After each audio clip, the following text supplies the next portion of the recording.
कैसे मिल सकता है? भुगतान मिलने का सबसे सरल और सहज तरीका मेरे समझ में आता है कि गवर्नमेंट के जो भी खाते में पैसा है, आज गेंद को सहारा ने गवर्नमेंट के और सुप्रीम कोर्ट के पाले में डाल रखी है, और हमारी न्याय व्यवस्था और भारत सरकार इतनी लापरवाह है कि उस गेंद को उन्हें पुनः सहारा के पाले में डालना चाहिए। उसका तरीका है सरल, पैसा सीआरसीएस के खाते में है। सरकार को और सुप्रीम कोर्ट को यह आदेश करना चाहिए कि आप एक लिस्ट तैयार कराइए कि आपके यहां छोटे निवेशक कितने हैं। निवेशकों की संख्या को कैटेगरी में बांटा जाए।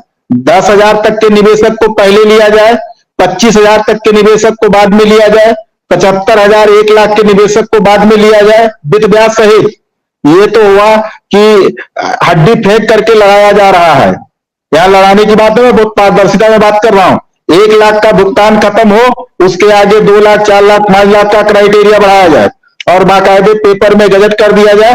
ये भुगतान की सिलसिलेवार तरीके से भुगतान होगा। दूसरी चीज, वो लिस्ट ब्रांचों पे जाए और ब्रांच के माध्यम से उन सारे निवेशक से टोटल पेपर लिया जाए जो सहारा के द्वारा दिया गया है, और वो पेपर ले करके और उनके यहां उसमें से बैंक अकाउंट आईएफएससी कोड पंच करते हुए हेडक्वार्टर को दिया जाए, हेडक्वार्टर उसको सीआरसीएस को दे, और एक चेक के माध्यम से वो टोटल उन लोगों के खाते में पैसा बैंक के माध्यम से पोस्ट कराया जाए।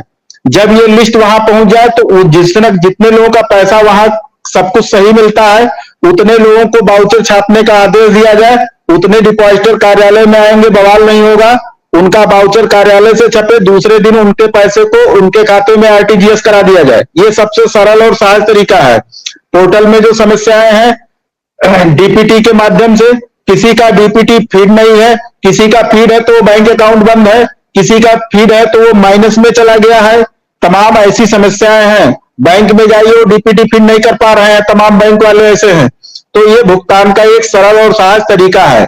आप ये बताइए, इस देश की महानता और इस सुप्रीम कोर्ट की महानता है कि 15 लाख रुपया एक जज साहब, रिटायर्ड जज साहब को दिया जा रहा है। जो सैलरी एक जज साहब अपने कार्यकाल में नहीं पाए, वो सहारा के पैसे को लूट फातिये में पा रहे हैं। एक वकील साहब 5 लाख रुपया महीना नहीं कमा पाते हैं और 5 लाख रुपया उनको सैलरी दी जा रही है। ये कहीं का न्याय उचित नहीं है।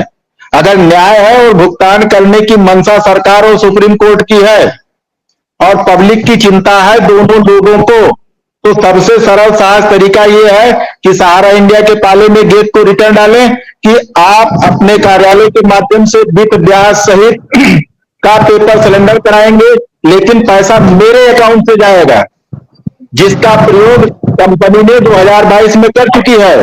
वाउचर छपा है ब्रांच पे, वो पैसा हेडक्वार्टर से, रीजन से, जोन से उस कार्यकर्ता, उस व्यक्ति के खाते में तक पैसा गया है। हो सकता है बहुत सी चीजों को आज बैंकों में नाम में और आधार के नाम में अंतर है। क्यों सरकार वहां पे करेक्शन करने की व्यवस्था को सुनिश्चित करा दिया है। सहारा में तमाम गलतियां, अभी साहब कह रहे थे सतीश चौधरी कि बाबू ने ये किया, वो किया, वो किया। मैंने इसीलिए पहले शब्द में कहा कि छोटी बड़ी गलतियां हर व्यक्तियों के द्वारा हुई हैं, उसमें किसी के ऊपर प्रत्यक्ष आरोप प्रत्यारोप करना उचित नहीं है।